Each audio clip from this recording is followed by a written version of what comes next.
So let's get back to where I left off last time. The idea that the integral approaches, like the integral theory, could be perceived and advocated for at several different levels or structures. So through the different structures of consciousness, using the different states of consciousness or the different developmental levels and the associated narrative structures that would go with it.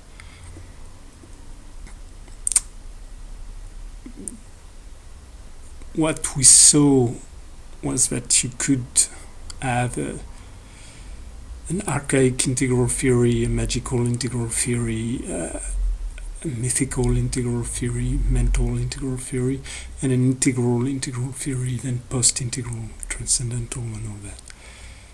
At the same time, you could very well have one type of integral theory perceived and attacked or advocated for via all the different structures of consciousness, all the different levels of consciousness, and all the different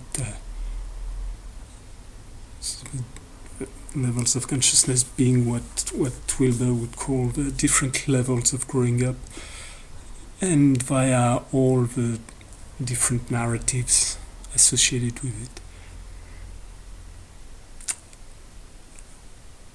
These things can be related to, connected, but they're not the same, and they need to be differentiated as well as linked. We need to identify all the time the commons and the specificities of each thing. So, for instance, the integral theory, using another type of scale of development used by Wilber, the one by I can't remember if it's Lovinger or whatnot. But so, for instance, you would expect an integral approach to be embraced mostly by people, say at integral level or whatnot, whatever it may mean. First, you can very well find yourself joining the integral because it resonates mentally with you, with deep expectations of parts of the being that would be tied to what we call the integral. But it's not a direct experience, it's not a lived experience, for instance. It's just an idea. And then you could tie to a group using a sort of ethnocentric focus. So the integral would be the integral community, and it would become one's tribe and one's field of identification, and used to alienate the rest, like the non-integral people. That's one critique that's been articulated against some members, or some maybe drifts or mistakes of integral approaches by some people. You could have the same thing at an individualistic level. I could perceive myself as the integral thinker, the only exact rendition of what integral means and whatnot. And so there, it would be me against the world, my ideas, my way or the highway. As Wilber used to articulate, my country right or wrong, my religion right or wrong, will be what's coming later, like the sort of sociocentric or structured approach. The allocentric would be found before, like past the stage of centrism on like centering on the self. Well, very often you would have this centering on the family or on the undefined self, the collective self. It corresponds to the magical structure. And then you'd find it very, very easily identification with the group, and then with structures, ideas, organization, principles, not individuals anymore. So when you get to the centrism, like centering on someone else, some important person some person that you deem more important than you, or in some ways integral to what you are. So it could be a star, it could be a loved one, it could be a soulmate, whatnot. So there you could find in the same ways the type of adulation and deification of some individuals. In the case of the integral, you could have that around Wilber, depicted by the brightest, most intelligent person in all the assemblies, and not by sycophants. Sycophants, not meaning to be disparaging, because many of these people are deeply intelligent, and they're all boundless potentialities. But the need to put someone on a pedestal is quite strong.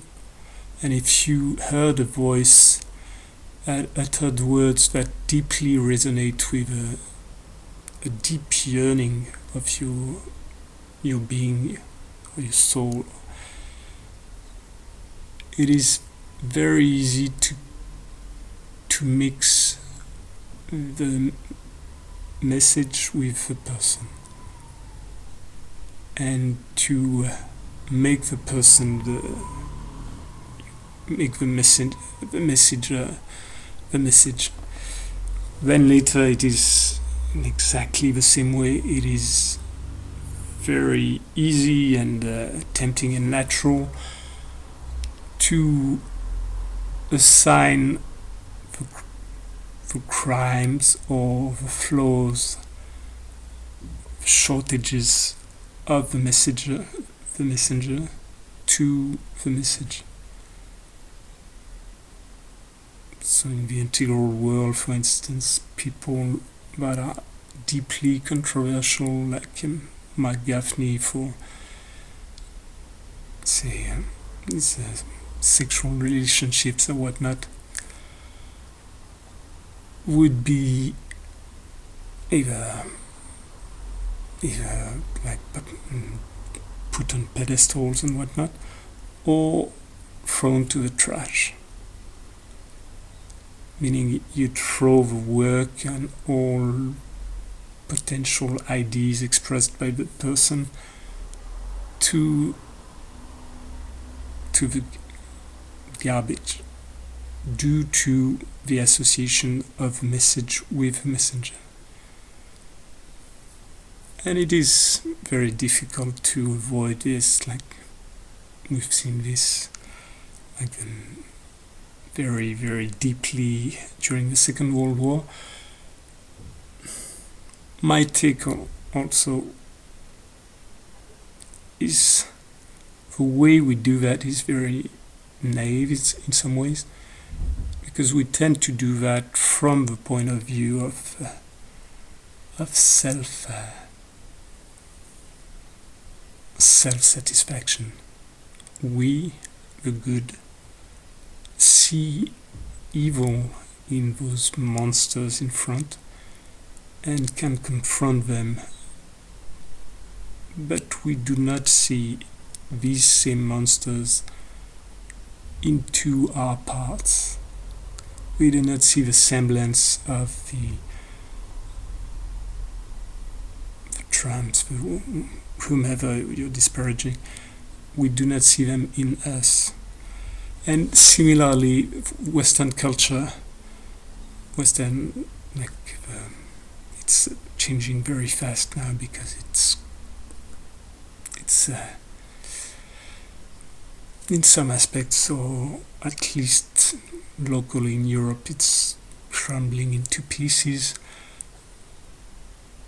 But the winners, the warmongers of the empires, did weave a story in which we were the good guys, and they depicted the evil deeds as the occasional elements of stray people that were stray individuals that were led astray or sick or evil. While from another point of view, the core of the entire endeavor that the West is carrying, as at the same time as all the creativity and all the extension of morality via Christianism, for instance, that you could find, it has also a very, very dark, destructive, imperialistic aspect that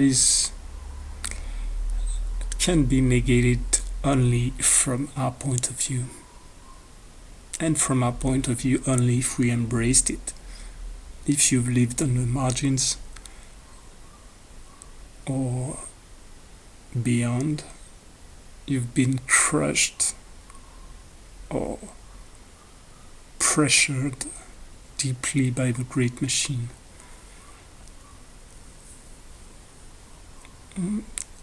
You were perceived, or at least in some ways I was, I am, as a foreigner, an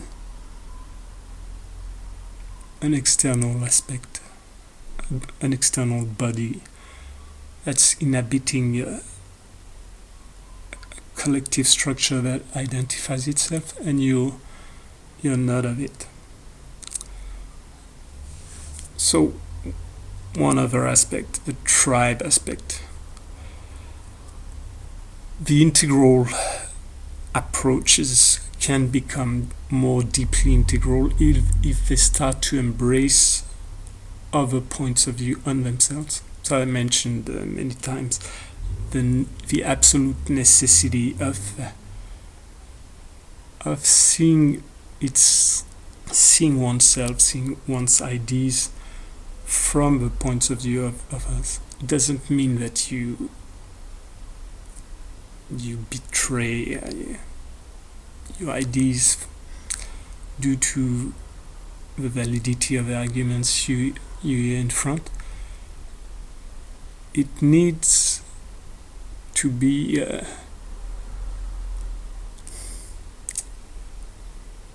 perception of one's shadows. And the shadow is not meant necessarily in a negative way. It's all the aspects of what we do, or what we are, what we say that we are unconscious of. And we're always unconscious of 99.999%. So for instance, the actual development, what we call so let's go to developmental stages. We would think that an idea or movement like an integral approach, an integral philosophy, or an integral theory would start as something of a deep intuition,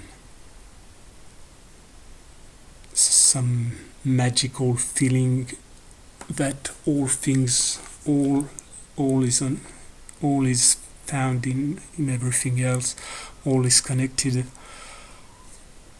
all is part of this big web of interconnections.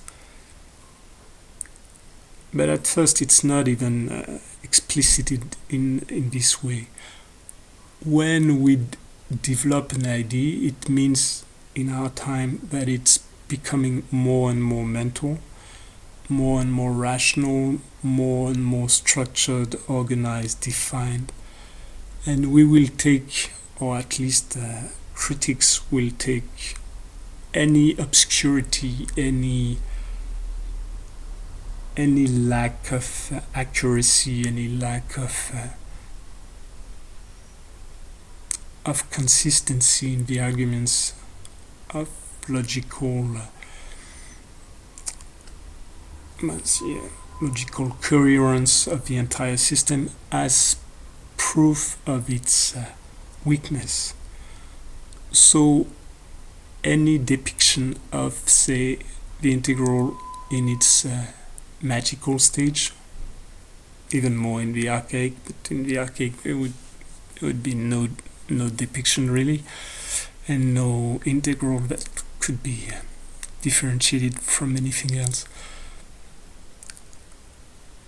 So people who felt and used seeds of what we would call the integral at the magical level, or in societies where this magical perspective was dominant, or the structure of consciousness that was most widespread was what would be called the magical structure.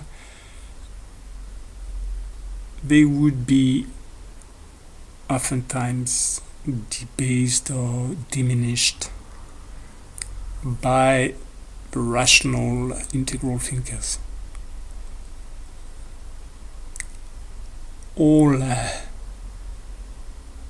Although the aspirations for integral thinking are strong, the actual ability to manifest them is difficult. We're all born into this world of ideas that we are fed, or we are conditioned with. We swallow our language, and this shapes the entire containers of our ways to divide the world. So as I mentioned, there's a wealth into being able to apprehend different containers using different languages, seeing how not only the containers thrown into the ocean differ, but how the way they are organized after differs also, and how the narrative of what you're catching in boundless ocean changes massively due to this. Through languages, you get very, very different approaches. In the same way, you'll get many commonalities. But once again, if we want to be integral, it is quite dangerous to accept one and negate or push away the other. we need to perceive commonalities and specificities or individualities and differences. So, for instance, the integral, when it's not defined, when it's dark, when it's blurry, when it's foggy, when the idea is just a faint beginning of a glimmer in the distance. This can be perceived as a weak structuring of a mental realm, but in another way, it's a very, very, very wide and very motile and fluid tool of filtering the ocean or grasping the part of the ocean. There is I know that in the recent books that I read by Wilbur, he was much more mixed up as to the actual difference between levels of development and structures of consciousness. And the way he was mentioning, say, the religious approach was a very, like, the magical approach was presented as children's daydream, or it's something akin to a belief in Santa Claus, and something you would grow out of. You would grow out all these superstitions and poor ideas to get to the actual scientific facts that would constitute the reality of the now. I heard similarly McGaffney in talk with Zach Stein and Matt Siegel mentioning Gaza, and using the integral approach where, like, research is in the field of value as a sort of pre-existing argument for the greater validity of the claims of Israel. In his words, the claims of Israel were stronger because you couldn't compare Hamas and Israel due to the fact that Israel was a democratic state. So this was uttered when Matt Siegel was expressing some humanitarian concerns as to what was happening in Gaza and in Palestine overall.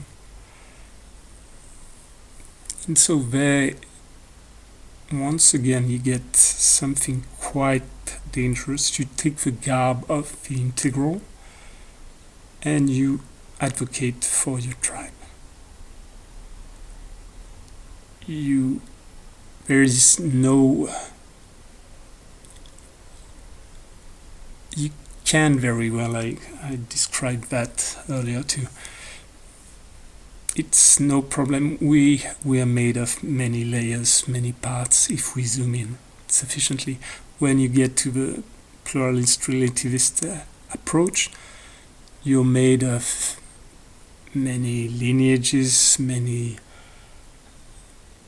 epigenetic lines coming from your parents, whatnot. You're made from social aspects, cultural aspects, historical aspects, chemical aspects affecting your inner chemistry. But when you zoom even more, then your inside is made out of all those parts. So you get to all voice dialogue approaches of a plural or divided self. And this is yet another increase inside of the same process. You zoom in, you see more and more diversity of small structures, and you see the social principle applied at smaller and smaller scales, with all the range of social or ecological relationships. We can be ethnocentric. We can deeply like in one aspect, one part of ourselves, can be a fan of a rock band or whatever, rap band or anything, team of soccer, and have another part of ourselves which could be a scientist dedicated to work, yet another part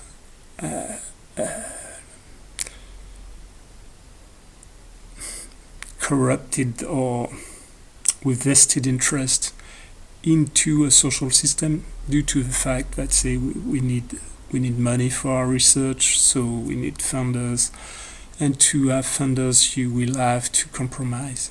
So you can have this and that, and you can go to church and be a devoted Christian and whatnot, and you can have memories of your life in a country and your friends, and the fact that you know by lived experience that they were not what you would define as bad people. So you know that all the things that are said against them cannot be true. For instance, there can be no genocide in Gaza if I know people from Israel that would be participating or tacitly supporting it. And these people, I know they're good people. So all these aspects of ourselves do coexist unavoidably. We have, like in all labs, you will have magical rituals or things like this, or mythical rituals to propitiate the gods of the experience, so that you can have a proper result and not yet another thing that you'll have to expurgate from your papers. We are both rational, we are completely we evolved in mythical world most of the time in relation to many fields we know nothing about, like politics, economy. It's all a big story with big names, gods, laws, and whatnot. It's basically a type of religion that we're deeply invested in, although we are not maybe actively aware of intricacies of the text and the theories of the dogma or whatnot. But the big problem is when we identify all parts to one. That's the big problem, is that it is the actual core of maybe a lot of the work of Ken Wilber on the lines of development, like the different intelligences. So the characteristics or attributes of a being that develop in a fairly linear way through stages that are quite generally identifiable are taken to be these lines of development, and they were used to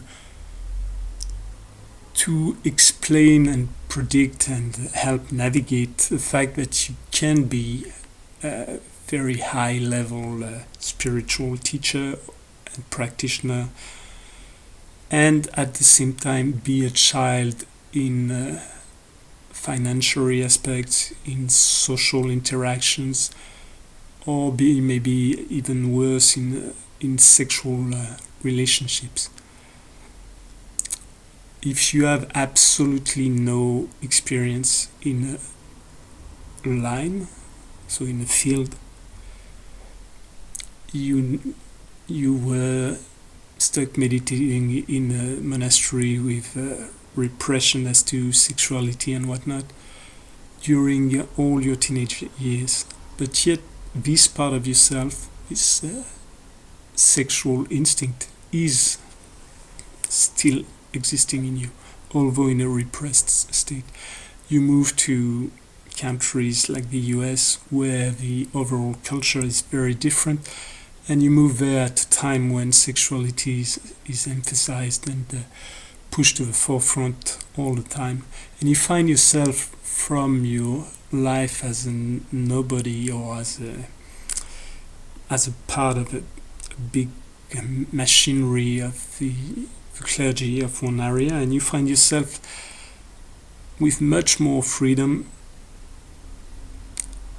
seen mostly as an individual, put on a pedestal, worshipped by people, even though you tell them that you are nothing special and you do not want worship and whatnot.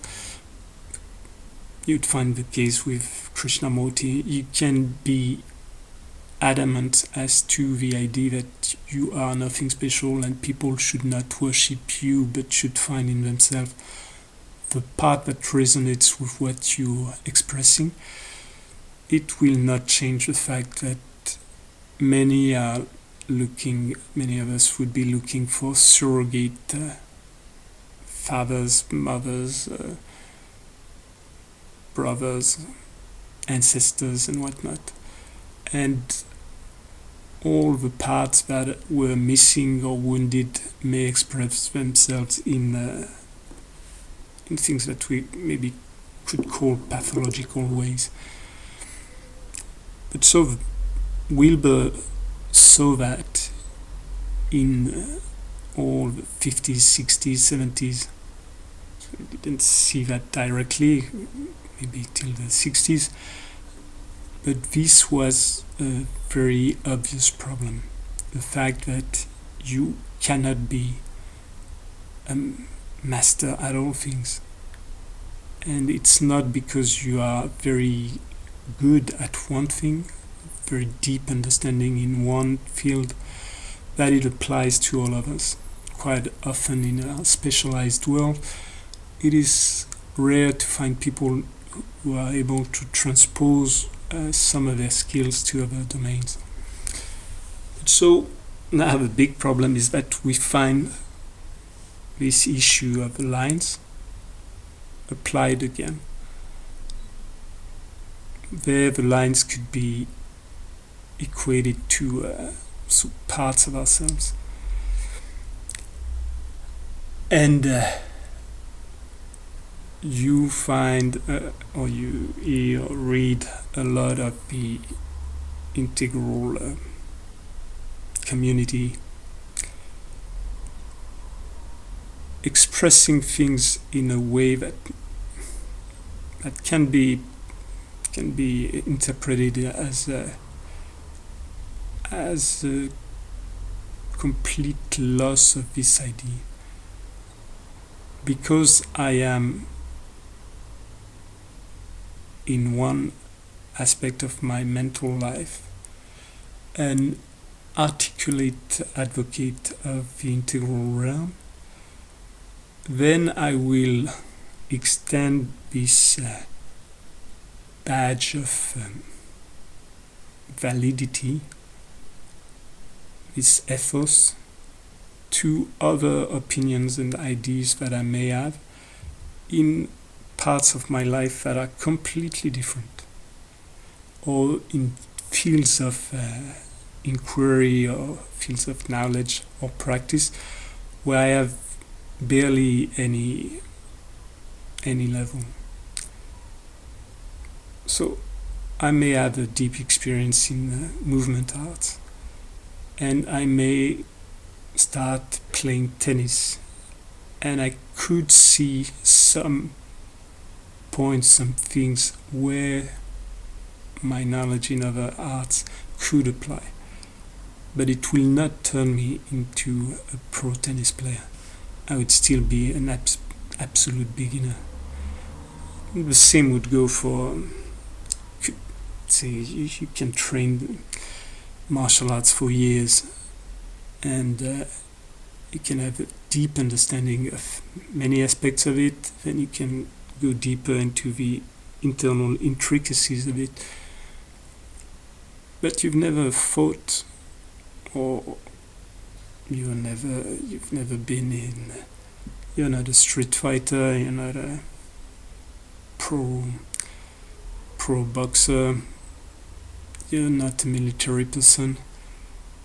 You've never been in the actual fire of some of the situations you're supposed to train for.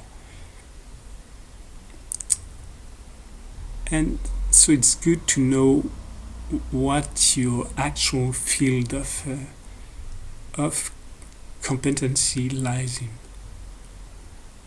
What are its borders? You would find yourself with a lot of advantages compared to someone who has absolutely no experience, maybe, and maybe not. Maybe some habits would actually turn against you. So it's good to know what you know and know what you don't know. And it's good to be able to... It's not a problem, but in fact, say someone like Mark Gaffney expresses an opinion. It is a problem that the opinion expressed is expressed in the exact same field and with the exact same certainty and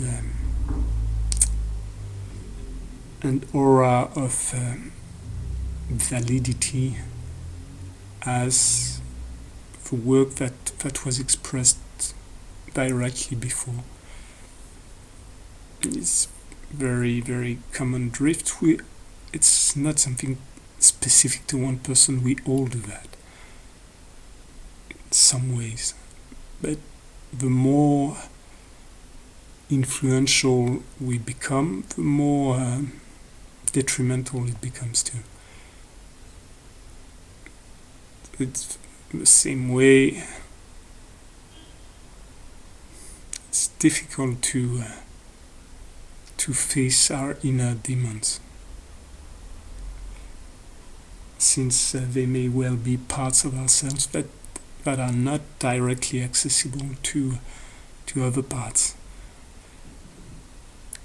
And what we call our inner demons, once again, it's not the language that, say, fairly deep relational practices like IFS would use.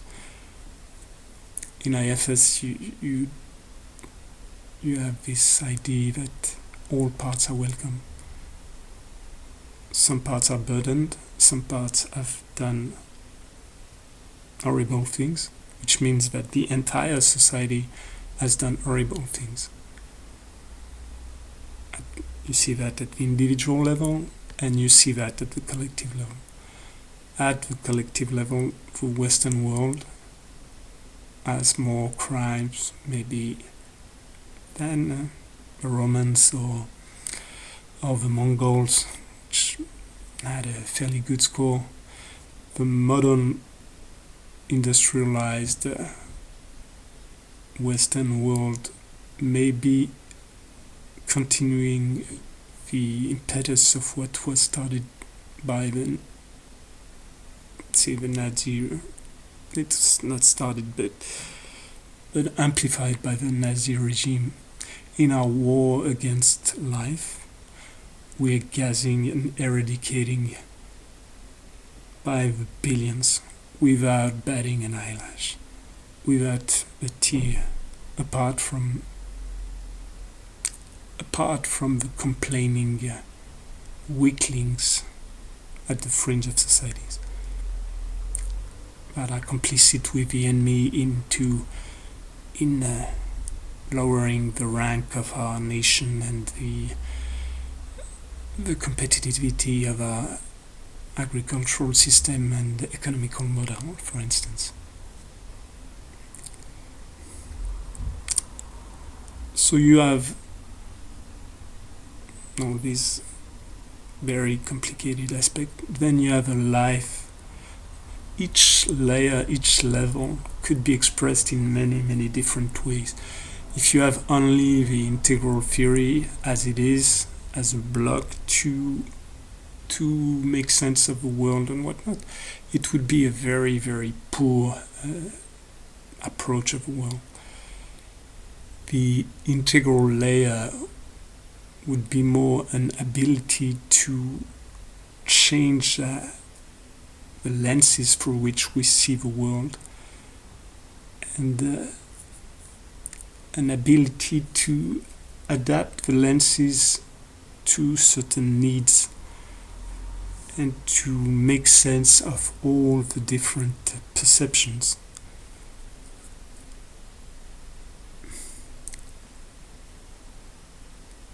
It's very easy to jump from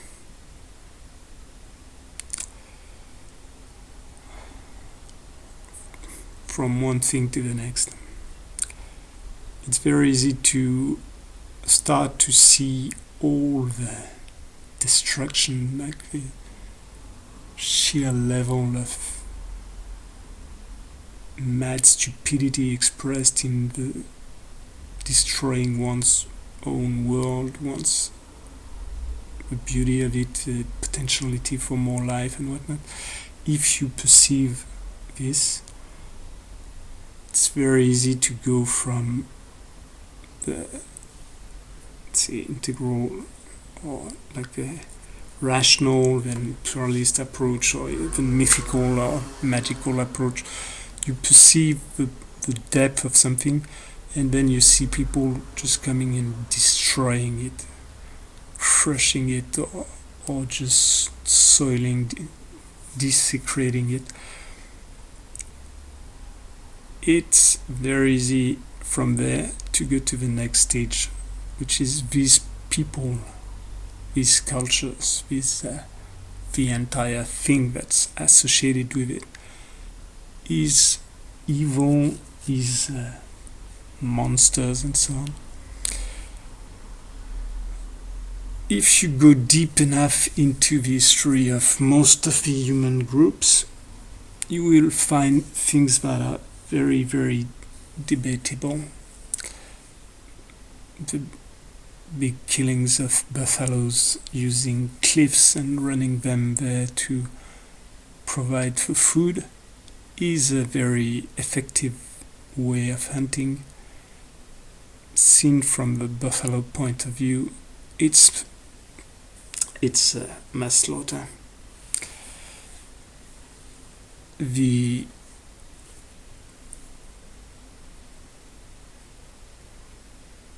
acts of terrorism seen from the point of view of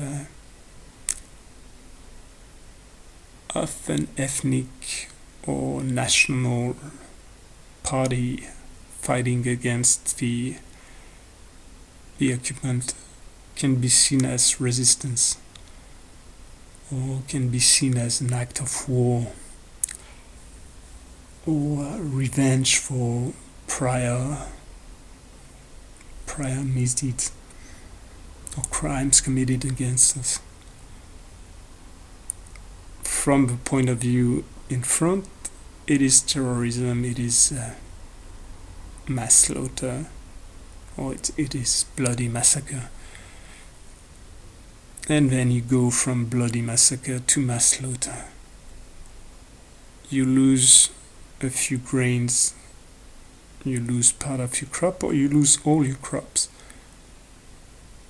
to the climate, to nature, to wild boars, crickets, whatever.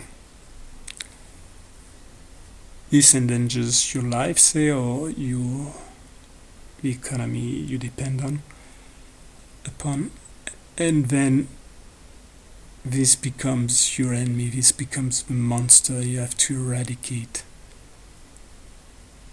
to wipe clean so that the world becomes a good place for you to live in.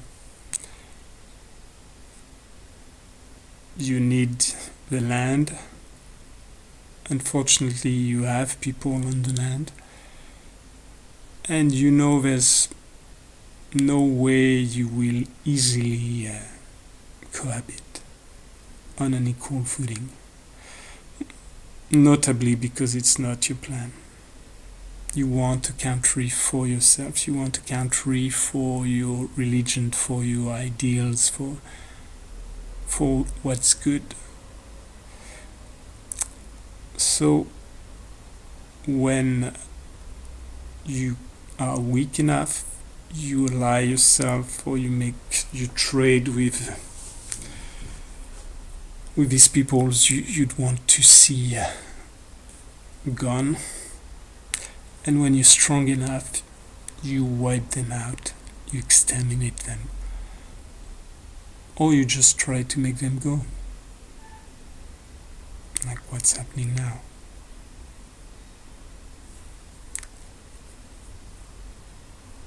Trying to make them go, they have nowhere to go, and you're on the trail of tears. From there, the next step is very easy. People who do that, country who does that, they are monsters. As monsters, they will deserve to be exterminated too, because they generate fear, and because once again we do not see ourselves in all this. We cannot see that we are doing by the day the worse things we are criticizing others for. It doesn't mean that we should amend them or forgive or anything like this. It just means that we need, if we take this integral approach seriously, the Krishnamurti approach, we'd start to go deeper. There is some necessary parts, necessary components, so that we can grow up as individuals and as collectives and as societies. And these necessary parts will, at one point or another, dawn upon the collective mind, depending on the circumstances around. All the woke culture, as it's expressed, as ill-defined as it is a necessary, whatever its excesses or drifts or whatnot, depending on you will have victims of the thing, and the way it is expressed may be very poor and whatnot. It wouldn't change the fact that there's an absolute necessity to integrate the deep messages or deep awarenesses that are contained in it and that give rise to it. So the message there would be the consciousness of what it is to be the victim, what things we act upon feel when we act upon them the way we do.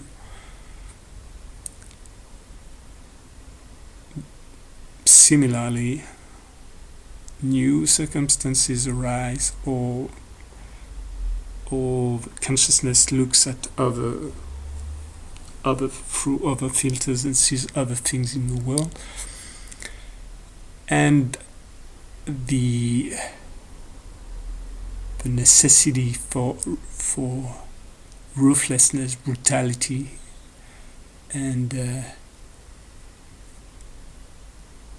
ego or ethnocentrism in the face of impending wars, scarcity, struggles for fewer resources, for instance. These are brought forth by the culture. So we would seldom in integral or in pluralist, relativist levels of talk, would seldom see the rise of all the power mythic figures, like the rise of Nazism, again, the rise of totalitarianism, which was rising in its diverse ways, anyhow, but the old style, the style centered upon one very, very eccentric or pathetic leader, this would seldom be perceived as the expression of a necessary aspect of consciousness that's been ridiculed or that's been pushed to the back. So this, for instance, would correspond to the rising of the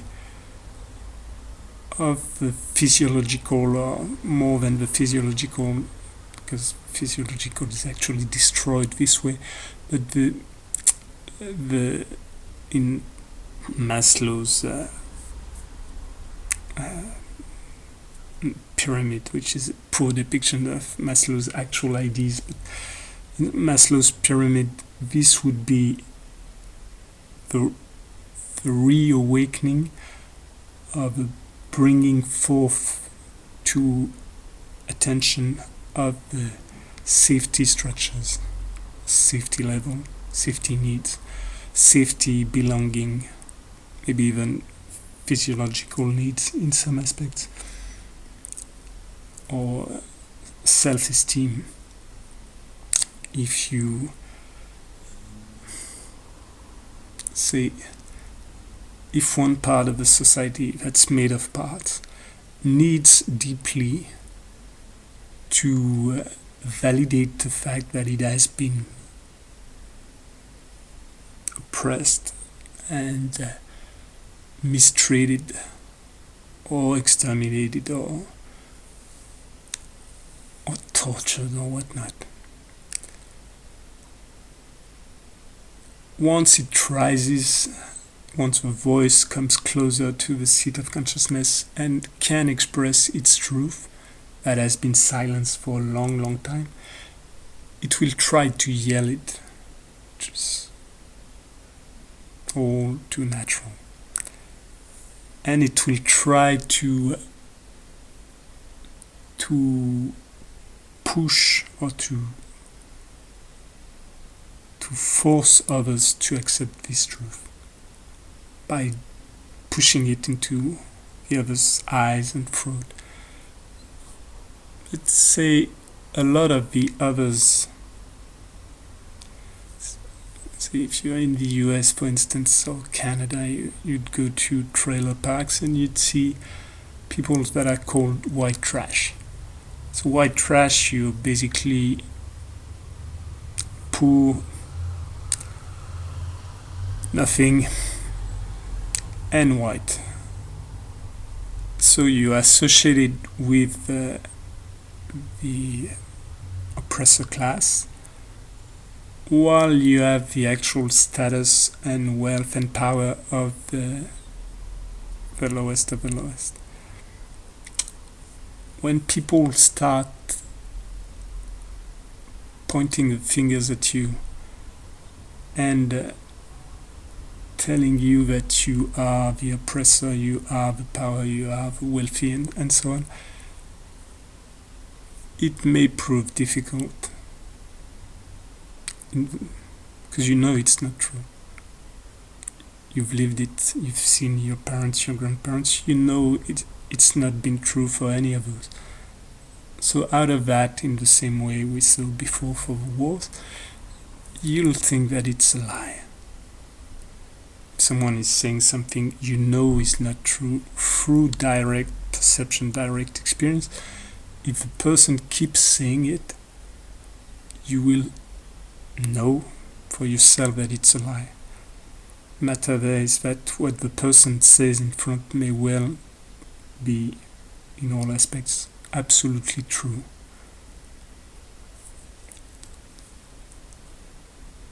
Now another aspect, in a competitive society where you are nothing, if you offered any small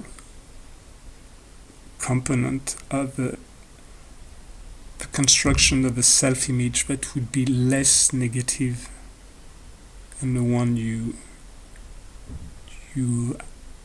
were dealt with, the one you were given or you were imposed on, and most likely you'd take it. And there the problem arises when component parts that will make you more, that will expand you from this shrinking that's been imposed upon you. If this part is linked to you're more because you belong to the club of the oppressor, just because your skin is more or less the same you, maybe a lot of us would take it. And if it's something else, if it's the fact that you work and that others do not, if it's the fact that so everybody tries to make sense of one's life, justify one's position, and as much as possible better one's perception of oneself. If it's not, if you cannot feel that you grow on your own, then you need to put people lower. And it's very easy, and it's actually a very common occurrence, even in couples, to articulate all the things that make you superior or more valid in your claims and the person in front. The intuition of the deep core of the truth carried by the pluralist relativistic era, and especially the last iterations of it, is that there's a need for everybody to become aware of trauma, to become aware of the fact that we all children of a broken society, of broken people. We carry a lot of burden. At the same time, you will find, or you will hear, advocates describing the same situations from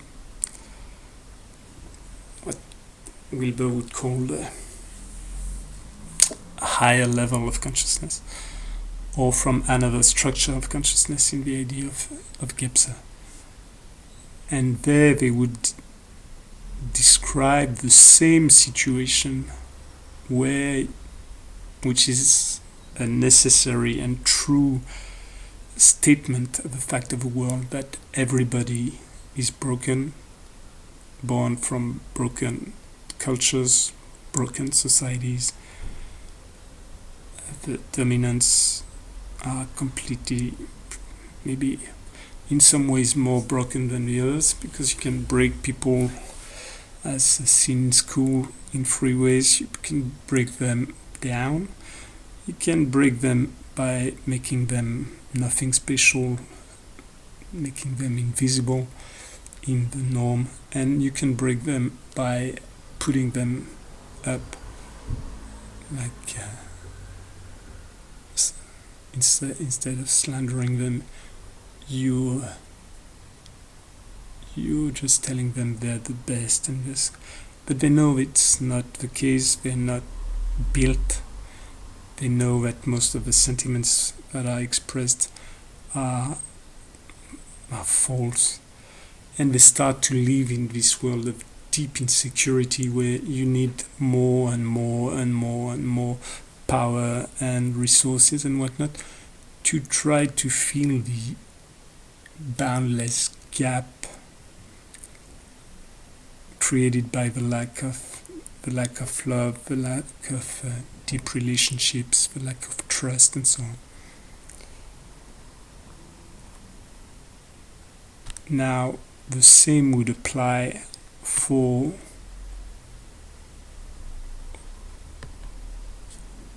the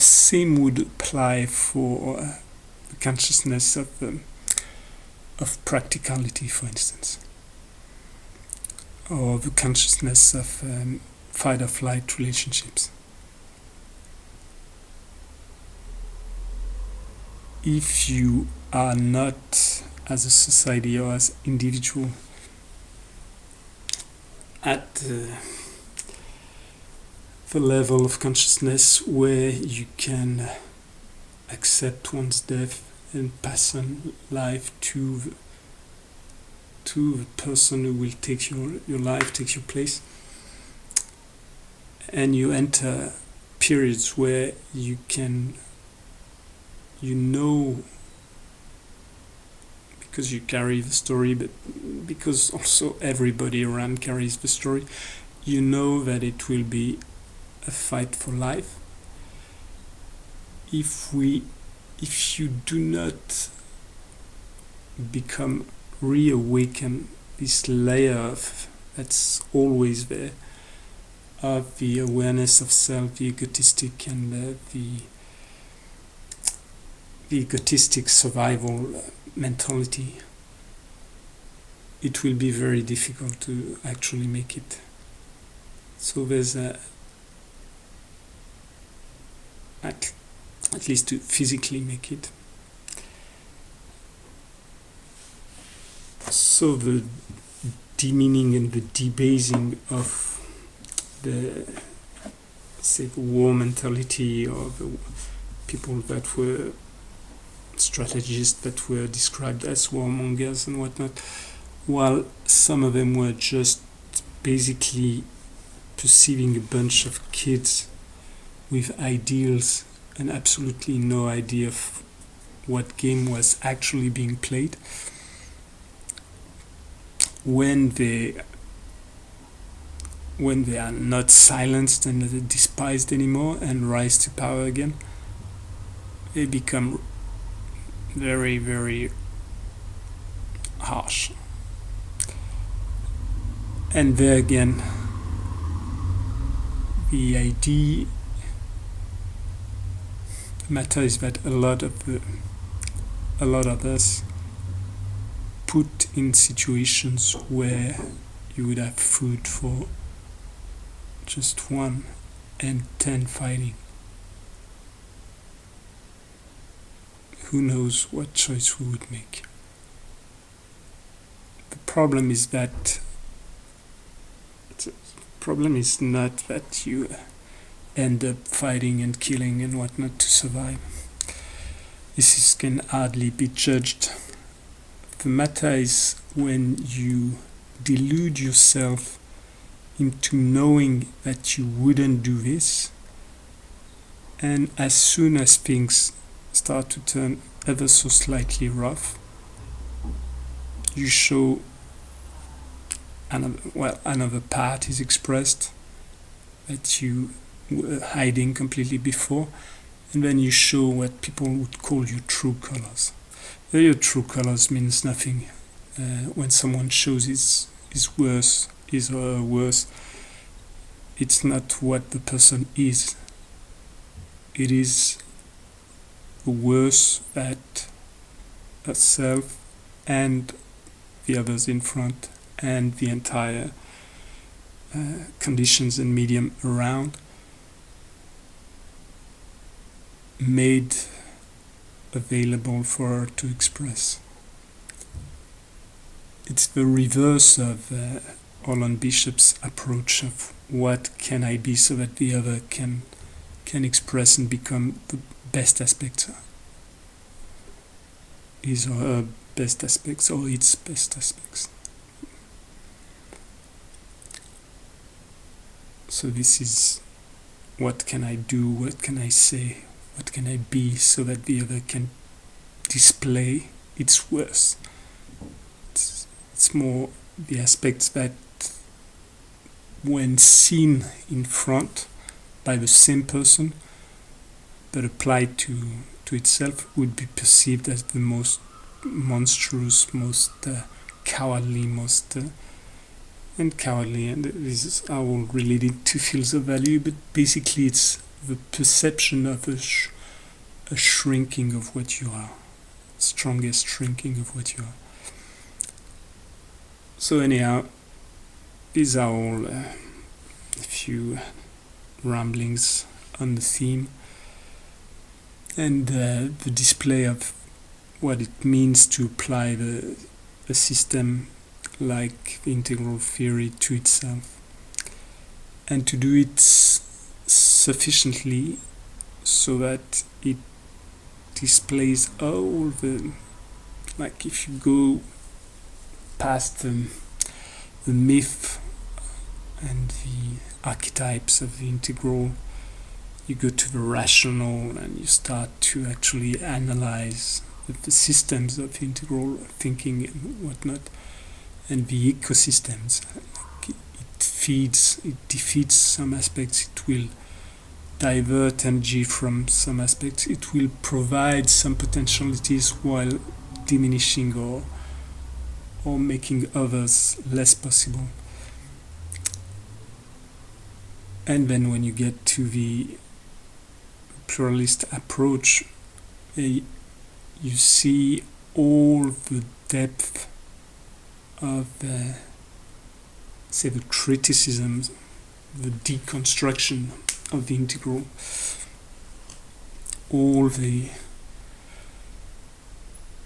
with just one person, say, depicting an overarching picture of reality that's supposed to encompass everything. There's no room left for obscurity, no room left for the undefined, for the hidden, for the elusive, and all these things, if they're excluded, negate directly the concept of the integral. You need approaches of the core of integrality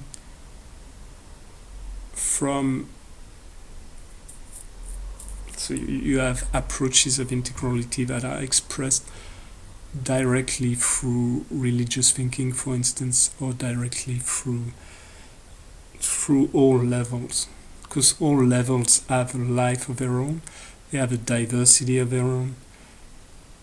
So they're big structures created by the mind, or archetypes that are manifested, but when both ways it would still be expressed in a unique way in all cultures.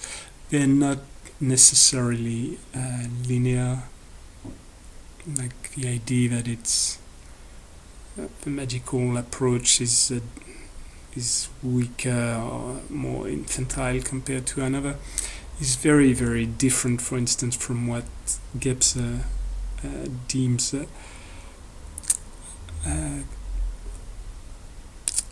consciousness structures. And the application of developmental ideas, and same, oftentimes it's very shallow, displaying one technology as better than another means very little if you're not into an environment.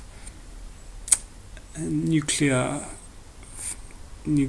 power is much, much more intricate or hard to do as an individual than fire by friction. Now, for most of the situation an individual can find himself into most of the environments, the fire by friction to provide energy will be a higher technology, a more efficient technology by far. Any type of agriculture right now would be more advanced than the one we are pushing now, for the single reason that if we're increasing our production of materials at the cost of the entire support system that allows it to happen, with the idea that maybe one day we will be able to actually completely understand all that's implied into our own health, which means our own intrication into this overall system, and just the sole existence, the sole fact of production.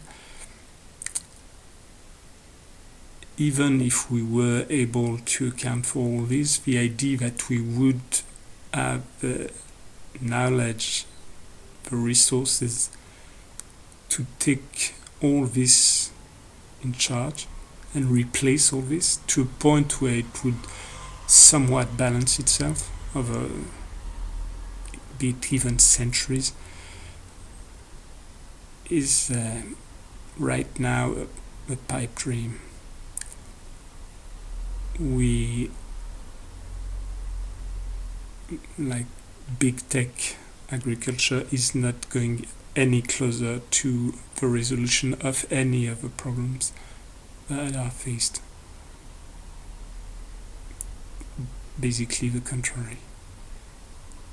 So in the same way, it's, if you find yourself in a war, all your ideals and whatnot that are surface ideals of submission to societies where basically the adults in the room are supposed to deal with everything and make sure that you live in democracy and peace and whatnot.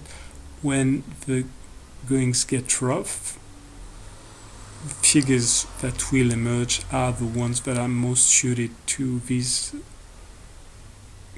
ecosystems or these mediums, these conditions, and they will be quite rough. If this aspect is not negated, if there's no blinding oneself to the inner violence of some aspects of existence, it is possible to be a fairly good survivor without turning into a homicidal psychopath. But if we repress all the dark aspects of ourselves, or we project them on the others, we identify these dark parts that we negate in ourselves, we identify them in the others, and when we other these others, we alienate them, point fingers, we blame them, we treat them as monsters. If we have the opportunity, we try to crush them, make them disappear, whatnot. And when we do that, we cannot cry when the wheel turns back. And now the wheel is turning back. And it's,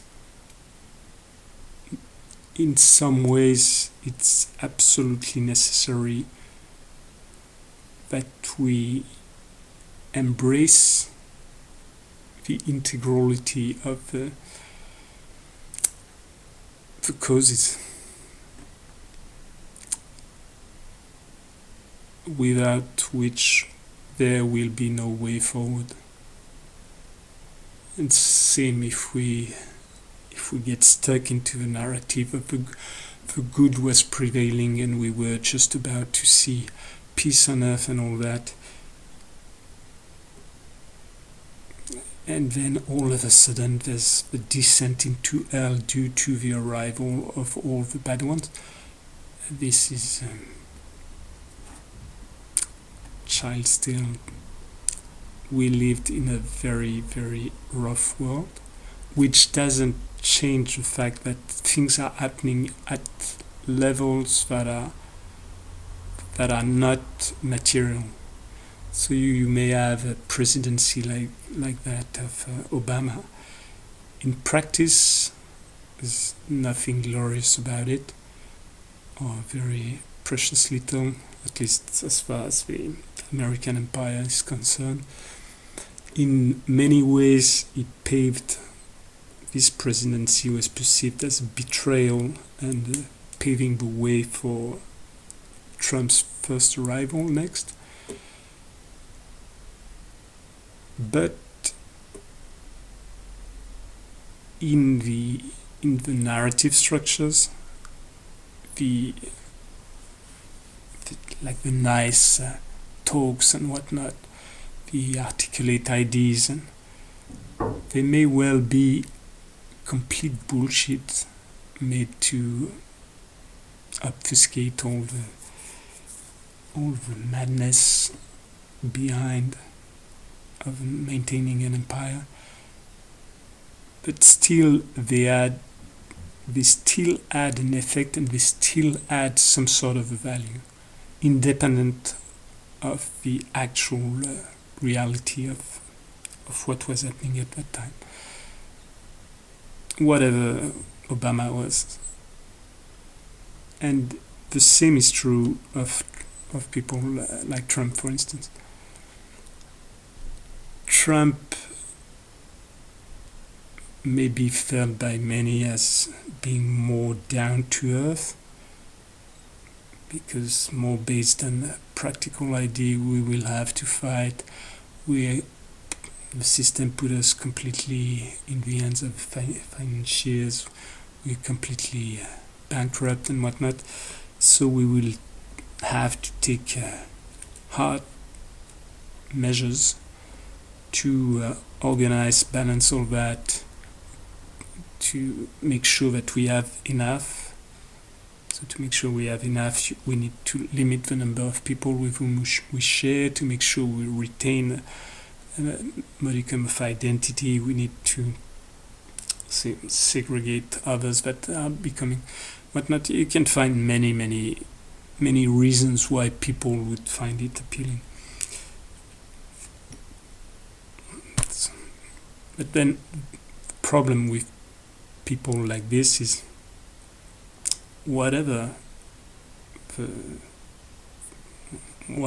actions, the small aspects, like the talks, the way of speaking, the way of thinking, the way of treating people, has a very, very deep and very strong detrimental effect on all the narrative structures, all the underground narrative structures.